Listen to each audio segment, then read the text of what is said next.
జీవితాన్ని జీవించాలా, గుండెల్లోంచి రావాలి నీకు.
నా లైఫ్లో చాలామందిని చూసాను. ఒకసారి దీవెనయ్య గారు ఈ మాట చెప్పాడండి. నేను 25 సంవత్సరాలు అయింది సేవకు వచ్చి. దీవెనయ్య గారు తెలుసండి మీలో, ఇందాక గురులేని పైన అనే పాట పాడాం కదండి. మంచి దైవజనులు ఆయన, గుంటూరు ప్రాంతంలో బుడంపాడు అనే ప్రాంతంలో సేవ చేస్తారు. ఆయన ఒక మాట చెప్పారు ఒక కాన్వకేషన్లో. నేను 25 సంవత్సరాలు అయింది సేవకు వచ్చి, చేతులు జోడించి చెప్తున్నాను, దైవజనుల గురించి తప్పుగా మాట్లాడిన వాళ్ళకంట మెతుకులు లేకుండా పోయారంట. ఆయన అంత పర్ఫెక్ట్గా చెప్పాడండి, ఏమి లేకుండా అంత కరెక్ట్గా చెప్పాడండి ఆయన. మెతుకులు లేకుండా పోయారంట. అంటే ఏంటి తెలుసా?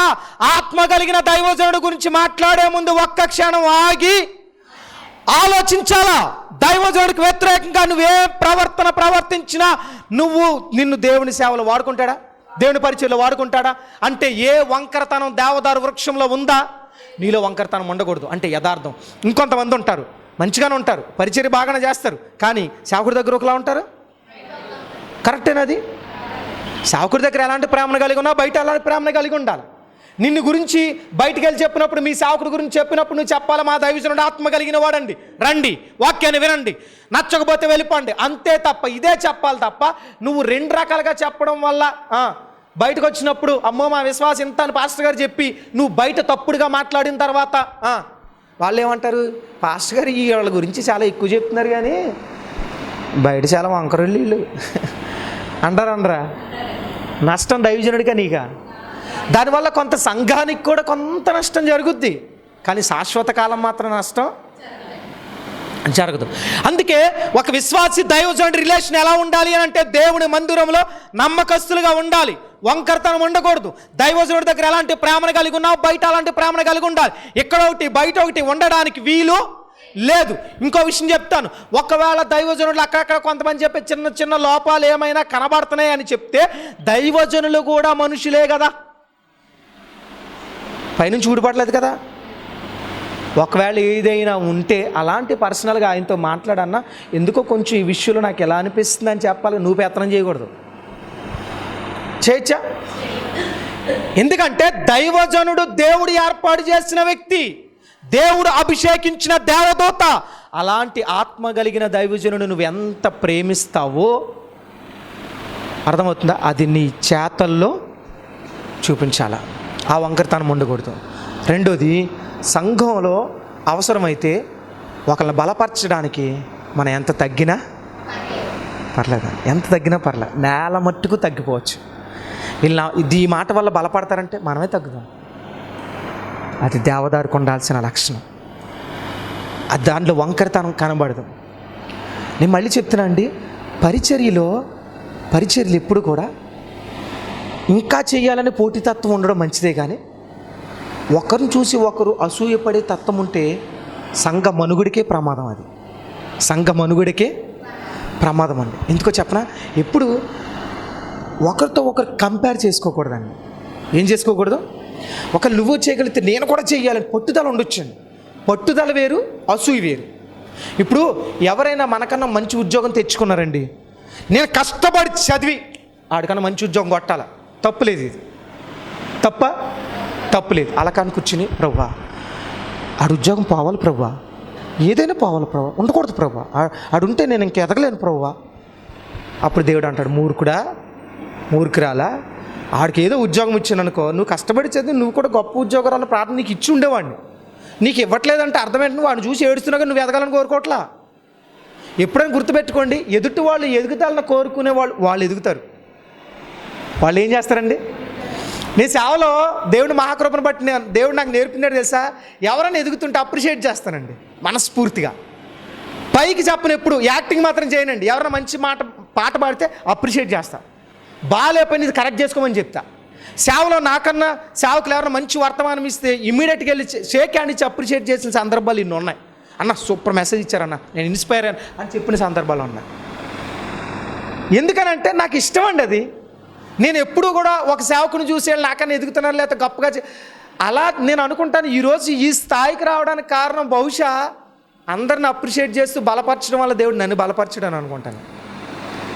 ఈరోజు ఎంతోమంది మనల్ని చూసింది. ఎందుకంటే ఎక్కడికి వెళ్ళినా సరే అండి, చాలామంది ఇప్పుడు నాకన్నా తక్కువ పరిచయం చేసే సేవకులు కూడా ఉన్నారు. వాళ్ళని చూసిన ఏమంటే తెలుసా, అన్న మంచి వాక్యం చాలా బాగుందని చాలా ఫెయిర్గా చెప్తా. యాక్టింగ్ మాత్రం చేయనండి, యాక్టింగ్ చేయను. అంటే కొంతమంది ఉంటారు, అతి వినయం దూరత లక్షణం అనే బ్యాచ్ కొంతమంది ఉంటారు.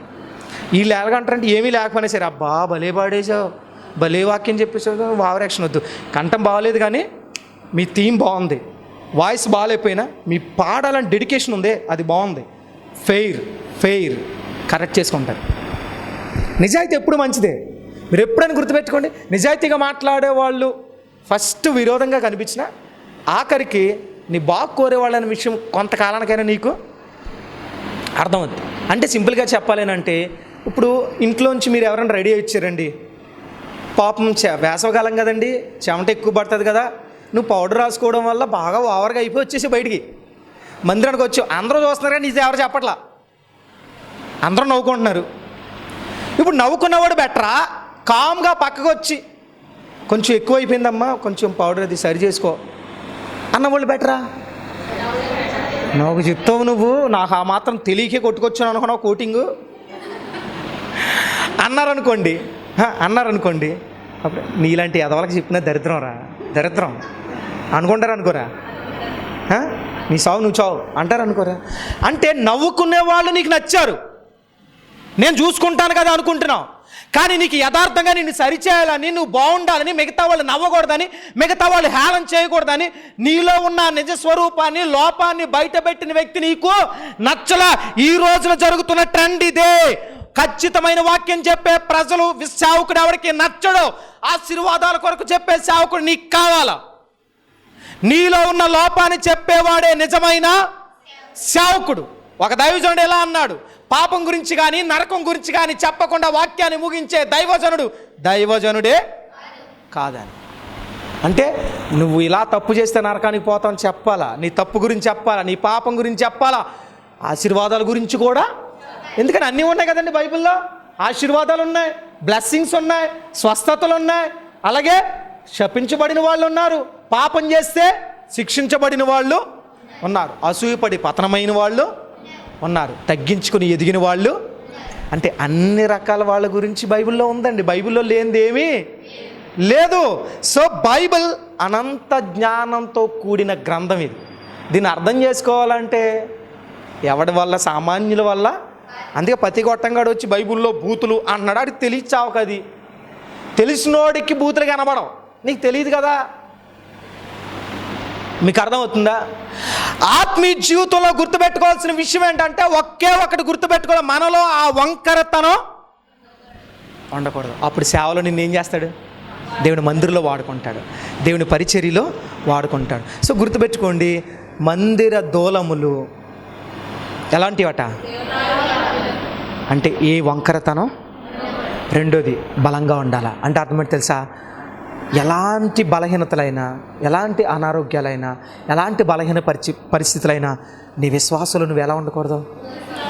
బలంగా ఉండాలి. బలంగా ఉంటేనే మిగతా వాళ్ళు మోయగలవు, మిగతా వాళ్ళు చెప్పగలవు. ఇప్పుడు వాసాలు 10 ఉంటే దూలం 1 2 ఉంటాయి కదా, కొన్నే ఉంటాయి కదండి. అప్పుడు ఏం చెప్పలేదు, అరే మీరు ఎందుకు అలా ఊగిసలాడతారు, ఇదేం టెన్షన్ పడతారు? ఇలాంటి చాలా చూసి వచ్చాం మేము, చాలా అనుభవించొచ్చాం. మీరేం టెన్షన్ పడకండి, ఇవన్నీ దేవుడు తీరుస్తాడు అని చెప్పే దూలంలా నువ్వు ఉండాలా.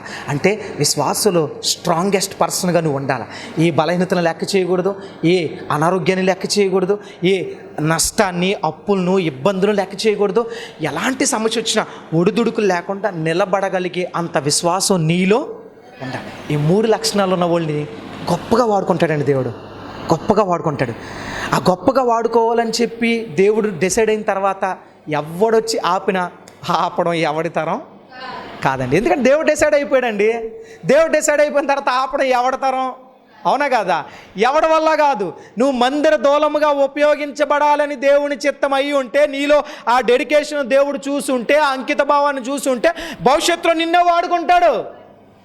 కానీ నీలో లేకపోతే ప్రభు నన్ను కూడా దూలంగా వాడుకో, నాలో వంకతనం ఉండకూడదు, నాలో అల్ప విశ్వాసం ఉండకూడదు, ఊగిసలాడే తత్వం ఉండకూడదు, మిగతా వాళ్ళకి చెప్పించుకునే పరిస్థితి ఉండకూడదు, వాళ్ళకి నేను రోల్ మోడల్గా ఈ 3 లక్షణాలు మనలో ఉండాలి. రెండోది సరళపు మ్రాను. రెండోది ఏంటి చెప్పండి? మరి వాసు నువ్వెలా ఉండాలి? దూలం చూసి ఏడవాలా? మరి ఎలా ఉండాలా?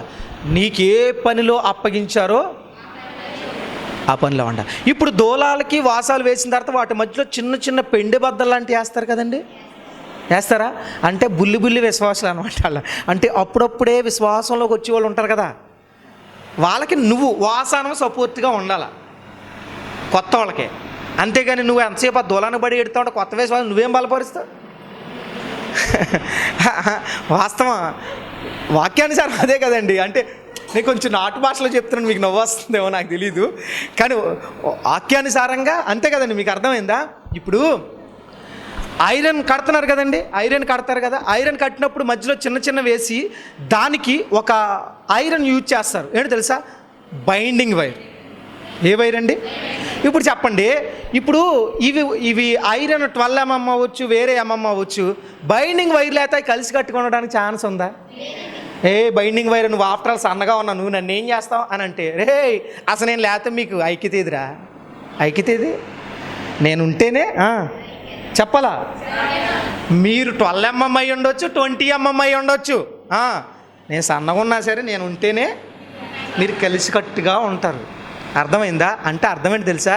నువ్వు చిన్న విశ్వాసం అయి ఉండొచ్చు, చిన్న పరిచయం చేయొచ్చు, నువ్వు కూడా సంఘానికి ఇంపార్టెంటే. అంటే మిగతా వాళ్ళని కలిపేలాగా ఉండాలి. నువ్వు ఎలా ఉండాలా? ఇప్పుడు ఆ సన్నగా ఉన్నా సరే అది ఏం చేస్తే తెలుసా? మీ అందరినీ కలుపుతాను రండి అని కలుపుతుంది. అందుకే బైండింగ్ వైరు తక్కువ కాస్ట్ అయినా దానికి ఉన్న వాల్యూ మరి దేనికి అంటే దానికి వాల్యూ దాందే. బైండింగ్ వైర్ లేకపోతే ఎంత ఐరన్ తెచ్చినా అది వేస్టే కదా. అంటే నువ్వు బైండింగ్ వైర్ అయి ఉండొచ్చేమో బహుశా, కలపడానికి ప్రయత్నం చేయి. కొంతమంది కట్టర్ బ్యాచ్ ఉంటారు, తెలుసా? కట్టర్ బ్యాచ్ అంటే కట్ చేయడమే తప్ప కలపడం రాదు.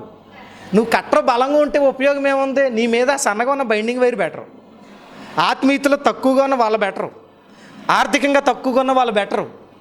అర్థమవుతుందా? అంటే మందిరంలో ఇవన్నీ కలిస్తే ఆ పరిచర్య ఎలా ఉంటుంది? పరలోకంలా ఉంటుంది. ఎలా ఉంటుంది చెప్పండి? ఇప్పుడు చెప్పండి, మందిరంలో ఎవరి బాధ్యత వాళ్ళకు ఉందా లేదా? ఇప్పుడు మీలో ఎవరైనా మీ మనసులో బాగా ప్రశ్నించుకోండి. బల్లో చేస్తున్నాం కదా, 7 మోకాలు ఉన్నాయా? ఎవరినైనా చూసి లోపలికి చెప్పుకోండి. పైకి చెప్పమన్నా? పైకి లేదండి అందరూ ఇదే చెప్తారు. మరి ఇంకేమైనా చెప్తారా? అందరూ లోపల ఉన్నాయన్నీ లోపల ఉంటాయి. గుడి కట్టుకుపోయిన పిశాచాలు, గుడి కట్టుకుపోయిన పిచ్చి గుళ్ళు లాంటి లోపల ఉంటాయి. అవి క్లియర్ చేసుకోమనే వాక్యం. అర్థమైందా? పైకి మాత్రం చెప్తారేంటి ఎవరన్నా? అరే నువ్వు మంచోడివేనంటే అబ్బాయి నీ గుడ్ బాయ్, ఆమె వెరీ గుడ్ బాయ్ అంటారు. నువ్వు ఎంత ఎదవో బయటికి వెళ్తే చెప్తారు. అంతే కదండి. ఎవరైనా ఎవడికాడే ఆడు. అది కాదు, హృదయ అంతరంగం కావాలి. ఏ అంతరంగం? అంతరంగంలో ఏదైనా ఉంటే క్లియర్ చేయాలి. కల్మషం ఉన్న వ్యక్తులను దేవుడు వాడుకోడు, యథార్థత లేని వ్యక్తులను దేవుడు వాడుకోడు, ఏడ్చే వ్యక్తులను దేవుడు వాడుకోడు, అసూయపడే వ్యక్తుల్ని. ఈ వాక్యం వింటున్నప్పుడు చాలా మందిరాల్లో ఘర్షణలకు కారణం ఇదే.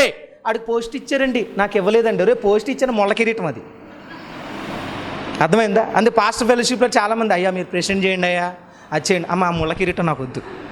ఎందుకని? ఇప్పుడు ముందున్నాం అనుకోండి, అందరూ పొడిచేది ఎవరిని పడుతాడు? ఇప్పుడు మీరు అందరికీ కనబడేది ఎవరు ఇక్కడ? నేనే కదా. ఓ పోస్ట్ నాకు పాడేశారు అనుకోండి, ఇంక నన్ను పొడవడమే అదే పని. ఎందుకు వచ్చి కూడా ఆగా నా పని నేను చేసుకుంటాను బాబు, నాకు ఏ పోస్ట్ వద్దు నాయనా, నాకు దయచేసి ఏ ఫెలోషిప్లో కూడా నాకు, నేను వెనకాల ఉండి మీకు చక్కగా సపోర్ట్ చేస్తాను, కానీ నాకు మాత్రం ఈ పోస్టులు ఏమొద్దు రిజెక్ట్ చేసి వచ్చేసాను. అంటే అర్థం ఏంటి అని అంటే, ముందుండే వాళ్ళకి సమస్యలు ఉంటాయి, వాళ్ళకి ఎన్నో ఇబ్బందులు ఉంటాయి. నువ్వు చేతనైతే సపోర్ట్ చేయాలి, కానీ వాసంలాగా ఉండాలి, కానీ వాసం మేకలా ఉండకూడదు. అర్థమైంది? పొడిచేలాగా ఉండకూడదు. అర్థమైందా? కలిపే వ్యక్తులాగా ఉండాలి. సో గుర్తుపెట్టుకోండి, నువ్వు మందిరమైతే దూలమైతే దూలంలాగా వాడబడు, సరళపుమ్రాను అంటే వాసములా ఉంటే వాసములా వాడబడు. ఈ రెండిట్లో ఏది ఇచ్చినా అది విలువైంది. ఏ పనికి ఆ పనే ఉంది. కాబట్టి ఇంకో పనితో మనం ఏం చేసుకోకూడదు, కంపేర్ చేసుకోవద్దు. నువ్వు ఇంకా బలమని చేయగలిగితే చెయ్యి. అందుకే ఈమెమని తెలుసా, మన మందిరం అని అంది. మీరు బాగా ఆలోచించండి, పరమగీత గ్రంథాలు ఒక్కసారి మీరు ఇంటికి వెళ్ళిన తర్వాత చెక్ చేయండి. పైన ఏమి రాయబడిందో తెలుసా మీకు? ఒక్క నిమిషం మీకు చెప్పిన సమయాన్ని ముగిస్తాను. పరమగీత గ్రంథంలో పైనుండి చూడండి ఒకసారి, 12వ వచనం నుండి. కానీ అంతకుముందు ఏముంది? నా పరిమళ తైలం, నా ప్రియుడు, నాకు ప్రియుడు, నా ప్రియురాల, నీ కళ్ళు, నా ప్రియుడు అని నా నా నా నా అని ఉంది కదా, ఉందా? కానీ మందిరం దగ్గరకు వచ్చేసరికి ఏముందండి? అది పాయింట్. అన్నీ నా నా నా అంటే సింగులర్ వాడారు, ఏకవచనం వాడారు. బట్ ఇక్కడికి వచ్చేసరికి బహువచనం, ప్లూరల్ వాడారు. అంటే అర్థం ఏంటి అని అంటే, ఇక్కడ మనది అనేది ఉంది. అంటే మందిరం దగ్గరికి వచ్చేసరికి నా అనేది పక్కన పెట్టాలి, మనము అని చెప్పాలా. చూడండి ఎంత సింబాలిక్గా దేవుడు చెప్పడానికి ఇష్టపడ్డాడో. ఆమె ప్రతి సందర్భంలో కూడా నా నా నా నా అనుకుంటూ వచ్చి మన సైన స్థానము, మన మందిరము, మన వాసము ఎంత క్లారిటీగా ఉందో. అంటే మందిరం బయట వరకు నా, ఒక్కసారి దేవుని మందిరంలో చేర్చబడిన నీవు, సంఘంలో చేర్చబడిన నీవు నా పక్కన పెట్టాలి, మన అనేది రావాలి. ఏ రావాలా? ఇప్పుడు చెప్పండి, ఇప్పుడు మనమా నా అనే తత్వం ఉందా? మనసులో పైకొద్దు. ఎందుకంటే విని విని నా చెవులు అంట రక్తాలు వచ్చేసి బ్రెయిన్ వాష్ అయిపోయి అన్ని రకాలుగా అయిపోయింది. కాబట్టి పైకి అడగడం తగ్గించేయాను నేను. అర్థమవుతుందమ్మా? కాబట్టి ఎక్కడి నుంచి వస్తే బాగుంటుంది. ఎందుకంటే నేను దేవుని కాదు స్కాన్ చేయడానికి, స్కాన్ చేయలేను. మీ మొక్కవళికను బట్టి, మీ మాటలను బట్టి కొంత గెస్ చేయగలను తప్ప దేవుడిలాగా మొత్తం స్కాన్ చేసే అంత కెపాసిటీ మీ దైవజనుడి దగ్గర లేదు. సో నా అంటే మందిరంలో చేర్చబడినంత వరకు నా. మందిరంలో వన్స్ ఒక్కసారి చేర్చబడిన తర్వాత ప్రతి ఒక్కరికి ఉండాల్సిందే తెలుసా, మన మందిరం, మన పరిచర్య, మన దైవజనుడు, మన మీటింగు, మన మన మన మన అనే బహువచనం వాడాలి తప్ప నా, నేను అనే తత్వం మందిరంలో ఉండడానికి వీలు లేదు. మన మందిర దూలములు అని అన్నాడు. అంటే ఈ దూలములు కూడా ఏ మందిరాని? మన మందిరాని. వాసములు ఏ మందిరాని? మన మందిరాని. అంటే గొప్పగా వాడబడే వాళ్ళు మన సంఘమే, సామాన్యంగా వాడబడే వాళ్ళు మన సంఘమే, దైవజనుడి దగ్గర అద్భుతమైన పరిచర్య చేసేవాళ్ళు మన వాళ్ళే, సామాన్యంగా చేసేవాళ్ళు మన వాళ్ళే, అద్భుతమైన డబ్బులు ఖర్చు పెట్టేవాళ్ళు మన వాళ్ళే, సామాన్యంగా ఖర్చు పెట్టేవాళ్ళు మన వాళ్ళే, దేవుని కొరకు నిలబడే వాళ్ళందరూ మన వాళ్ళే. మన మన మన అనే పదం మనం ఉపయోగించాలి. ఆ పదం ఎవరు ఉపయోగించారు? షోలమతి ఎవరికి సాదృశ్యం? అంటే సంఘం అంటే ఎవరు? మనమే. సంఘం అంటే ఎవరు చెప్పండి? మనమే. ఇప్పుడు మనం కూడా ఏం చెప్పాలా? ఇది ఎవరి మందిరం అనాలా? దైవజనుడు ఎవరు అనాలి? ఒకళ్ళు అంటారు మీ పాస్టర్ గారు, మరి నీకేమవుతారు ఆయన? కొంతమంది అలాంటి వాళ్ళు ఉన్నారండి, అన్నారు కూడాను. కొంతమంది మీ పాస్టర్ గారు ఇంకా రాలేదా, మరి నువ్వెక్కడ వెళ్తున్నావు అంటే ఇంకా ఓన్ చేసుకోలేదు నువ్వు, ఇంకా మన మందిరం అని అనుకోవట్లా, మన దైవజనుడు అని అనుకోవట్లా, ఇంకా నువ్వు బయట వ్యక్తులనే తగలడ్డావు అని అర్థం. మన పాస్టర్ గారు ఏరి అనాలి, మన పాస్టర్ గారు వచ్చారా అనాలి. అంటే అర్థం ఏంటి? మన విశ్వాసం వచ్చారా, ఆ సిస్టర్ వచ్చారా అంటే అర్థం ఏంటంటే మనంతా ఒక్కటే, అది సంఘం.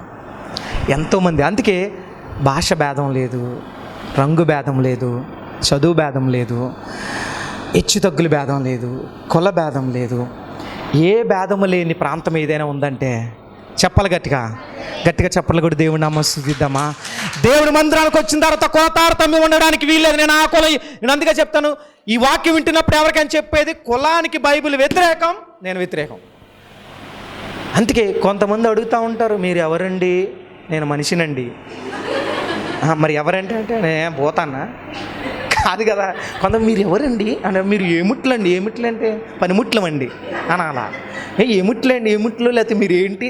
కొంతమంది అనుకుంటారండి, పాస్టర్ గారు మనవలేనంటావు, చాలా బాగా చెప్తున్నారు అంటే, బాగా చెప్తే మీ వాళ్ళ, చెప్పకపోతే మీ వాళ్ళు కాదా? ఎవరన్నా కొంచెం పాస్టర్ గారు మంచి బాగా చెప్పారు, శ్యామగారు మా ఆవిడ అంటాడు, లేకపోతే ఇంత బాగా చెప్తాడేంటి? అయ్యో అంటే ఇంక నువ్వు మందిరానికి ఏమి వెళ్తున్నావు? మందిరంలో ఏమి నేర్చుకుంటున్నావు? దరిద్రం కదా ఇది. మందిరంలో కులం ఉండొచ్చా?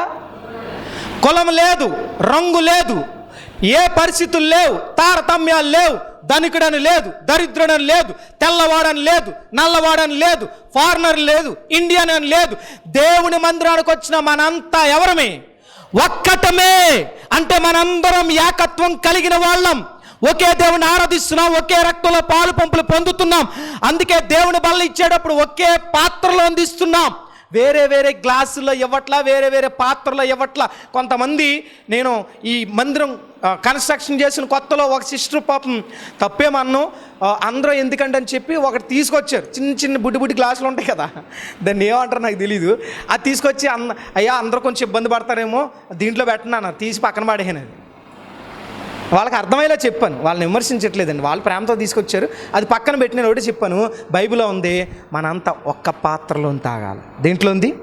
ఒక పాత్రలోంది తీసుకోవాలి. అందుకనే ఒకే ప్లేట్లో ఇస్తాం, ఒకే గ్లాస్ మీ అందరికి అందిస్తాం. అర్థమైందా? ఎందుకనంటే మేమంతా ఒక్కటే. ఇప్పుడు మీ అబ్బాయి తిన్న ప్లేట్లు మీరు తింటారు కదా, మీ అబ్బాయి తాగిన గ్లాస్ మీరు తాగుతారు కదా, మీ అమ్మాయి మీ అబ్బాయి తాగి, అందుకనే ఒకే పాత్రలో తింటాం, ఒకే పాత్రలోంది అదే మందిరం, అదే. సో మందిరంలో ఉన్న మనం నేర్చుకోవాల్సిన విషయం, నువ్వు దూలంలా ఉపయోగపడితే దేవునికి స్తోత్రం, అక్కడ ఉపయోగపడు. లేదు నువ్వు వాసంలా ఉంటే వాసంలో ఉపయోగపడు, దేవునికి స్తోత్రం. లేదు వాసం పరిస్థితుల్లో ఉండి ఇంకా నీ లక్షణాలు మార్చుకుని దేవుని కొరకు ఉపయోగపడితే దూలంలా ఉపయోగపడు, సంతోషం. కానీ సంఘంలో అలజడి తీసుకొచ్చే వ్యక్తిగా నువ్వు ఉండకూడదు, సంఘంలో కల్మషాలు ఉండకూడదు, సంఘంలో గొడవలు ఉండకూడదు, సంఘంలో కక్షలు ఉండకూడదు. పౌలు గారు అన్నాడు, మీలో మీకు కక్షలు కలవని క్లెయోపా ఇంటి వారి వల్ల నాకు తెలిసి ఉన్నది అని అన్నాడు. అంటే అర్థమవుతుంది తెలుసా? సంఘంలో భేదాలు ఉండకూడదు, సంఘంలో కక్షలు ఉండకూడదు. ఎందుకో తెలుసా? ఇది ఎవరి మందిరం? గట్టిగా రావట్లేదు, చూసారా? మనసు అంగీకరించట్లేదు. ఇంకెక్కడో అహం పాతుకుపోయి చచ్చిపోయి ఇంకా వెళ్తుంది ఎక్కడో. అంతా బాగానే ఉందండి, పామును కొట్టినా కానీ తోక అలా కదులుతూ ఉంటుందంట. కొంతమంది లక్షణాలు చచ్చిపోయినా కానీ తోక ఎక్కడో అలా కదులుతుంది. ఇంకెక్కడో నీకు కదలొచ్చా? కట్ చేసి పాడేస్తాడు, తోక కూడా కట్ చేసి దూరంగా పాడేస్తాడు దేవుడు. అంటే అర్థమైంది తెలుసా? నీలో ఇంకా ఎక్కడా కూడా తత్వం ఉండకూడదు, మనమంతా అలాంటి పరిస్థితులు ఉంటే సంఘం వర్ధిల్లుతుంది, అనేక ఆత్మలు కడతాం. ఖచ్చితంగా దేవుని రాజ్యపు పనిలో మనందరూ పనిముట్లుగా మోకరించని ప్రార్థన చేద్దాం. ఈ వాక్యం వింటే నీవెవరైనా సంఘంలో అలజడి సృష్టించే వ్యక్తిగా ఉన్నావా? లేదా నీకంటే గొప్పగా వాడబడే వాళ్ళని చూసి అయ్యో ఈ సరళపు మ్రానెందుకు, ఈ పరిస్థితులు ఎందుకు అనే పరిస్థితిలో ఉన్నావా? ఈరోజు ఈ మాటలు వింటున్నప్పుడు ఒక్క నిమిషాన్ని గుర్తుపెట్టుకో. ఈ మాటలు వింటున్న నీవెవరైనా సరే, అయ్యా నా మందిరంలో నా దైవజనుడికి ఆయాస్కరంగా నేనున్నా, మందిరంలో కలతలు సృష్టించే వ్యక్తిగా నేనున్నా, ఇంకా నా అనుకునే తత్వం ఉంది కానీ మన అనుకునే తత్వం నాలో లేదయ్యా. ఈ టీవీ ద్వారా వర్తమానం వింటున్నప్పుడు నీతోనే సూటిగా బహు స్పష్టంగా దేవుడు మాట్లాడుతూ ఉన్నప్పుడు నీ వల్ల నీ దైవజనుడిని బాధ పెట్టిన సందర్భాలు ఉన్నాయేమో, సంఘంలో అలజడి సృష్టించిన సందర్భాలు ఉన్నాయేమో. నీకన్నా పాడేవాళ్ళు చూసి, నీకన్నా వాక్యం చెప్పేవాళ్ళు చూసి, నీకన్నా పరిచర్లో వాడబడేవాళ్ళు చూసి, దైవజనుడికి పరిచర్య చేసే వాళ్ళని చూసి, దేవుడి కొరకు తమ సర్వస్వాన్ని అర్పించే వాళ్ళని చూసి ఏడ్చే పరిస్థితిలో నువ్వు ఉంటే సూటిగా దేవుడు నీతో మాట్లాడుతున్నాడు. ఈరోజు నీకు చివరి హెచ్చరిక. ఈ మాటలు నువ్వు సరి చేసుకోవడానికి సిద్ధపడితే నీ కొరకు ఒక దైవజనుడిగా నేను ప్రార్థించడానికి సిద్ధపడి, దేవా నేను ఒక దోలు వల్ల ఉపయోగపడతానయ్యా, లేదా నాకు వాసం వలె ఉన్నానా వాసం వల్ల ఉపయోగపడతానయ్యా. నాకంటే వాడబడే వాళ్ళని చూసి నేను అసూయపడను, నాకంటే గొప్పగా పరిచర్య చేసే వాళ్ళని చూసి అసూయపడను. నేను కలిసికట్టుగా ఉంటాను. ఎందుకంటే ఇది మన మందిరం, మన దోలములు, మన వాసములు, మన మందిరం అని షోలమతి చెప్పినట్లుగా దేవా నా హృదయంలో ఉండవలసిన మాట కూడా అదే. మన మందిరం, మన దోలములు, మన వాసములు, మన దైవజనుడు, మన పరిచర్య, మన సువార్త అనే తత్వమే రావాలి తప్ప నా హృదయములో అది లేదయ్యా. నాతో మాట్లాడావు, ఈరోజు సరి చేసుకోవడానికి నేను సిద్ధమయ్యా, నేను మళ్ళా సంఘంలో కలుస్తానయ్యా, సంఘం నుంచి బయటకు వచ్చేసానయ్యా అని టీవీ ముందు కూర్చుని ఇలాగ ఇంటి దగ్గర నిరుపయోగంగా కూర్చున్న నీతో దేవుడు మాట్లాడుతున్న ఇక్కడ నుంచి నీ దైవజనుడు ప్రేమించు, గౌరవించు, సంఘంలో తోటి విశ్వాసులు ప్రేమించు, గౌరవించు, వాళ్ళతో కలు. అలాంటి వ్యతిరేకతలు వచ్చి మంది నుంచి దూరంగా నీతో దేవుడు మాట్లాడుతున్నప్పుడు నువ్వు ఉన్న ప్రాంతంలో మోకరించి నీ తప్పును ఒప్పుకోగలిగితే దైవజనుడిగా నీ గురించి నీ ప్రార్థన చేయడానికి ఇష్టపడుతున్నాను. మహాపరిశుద్ధుడా, మీ పరిశుద్ధ నామానికి స్తోత్రాలు. దేవా, నాతో మాతో మాట్లాడిన మీ ప్రేమను బట్టి మీకు స్తోత్రాలు. ఇదిగో షూలమతి చెప్తూ వస్తుంది, మన మందిర దోలములు దేవదారు మ్రానులు, మన వాసములు సర్లపు మ్రానులు. ఎస్ ప్రభువా, మందిర దోలములు ఎలా ఉండాలో ప్రభు, మందిర వాసములు ఎలా ఉండాలో మాకు తెలియజేశావు. ఎవరి వంతు బాధ్యత వాళ్ళు నిర్వర్తించాలనే విషయాన్ని తెలియజేశావు ప్రభు. ఇదిగో తండ్రి, దేవుని మందిరంలో దూలములుగా నిలబడే వాళ్ళు ఎలా ఉండాలో, వాసములుగా నిలబడే వాళ్ళు ఎలా ఉండాలో తెలియచేసిన మీ ప్రేమను బట్టి స్తోత్రాలు. ఈరోజు అది తెలియకనే ఎన్నో మందిరాలు కూలిపోతున్నాయి, ఎన్నో మందిరాలు కోకట వేళతో సహా పెకలించబడుతున్నాయి, ఎన్నో మందిరాల్లో చీడ పురుగులు చేరి మందిరాన్ని కలతపరుస్తున్నాయి, దైవ సేవకులు వేదనకు గురి చేస్తున్నాయి, ఎంతో వర్ధిల్లుతున్న మందిరాలు కూలగొడుతున్నాయి.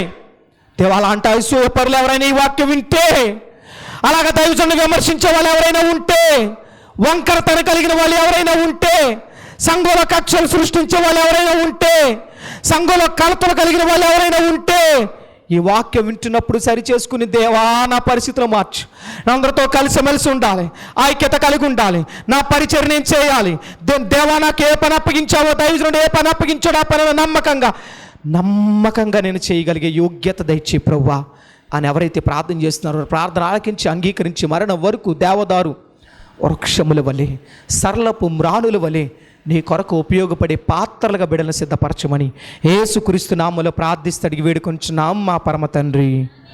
ఆమేన్, ఆమేన్.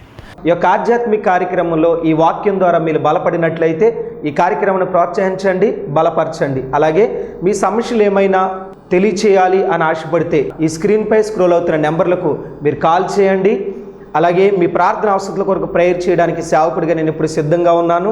అలాగే నా వర్తమానాలు మీ ప్రాంతాల్లో వినబడాలి అని ఆశపడితే ఎవరైనా సరే దైవ సేవకులు కానీ మరి ఎవరైనా ఈ స్క్రీన్పై కనబడుతున్న ఈ నెంబర్లకు మీరు కాల్ చేయొచ్చు అని ప్రభు పేరిట తెలియజేస్తున్నాను.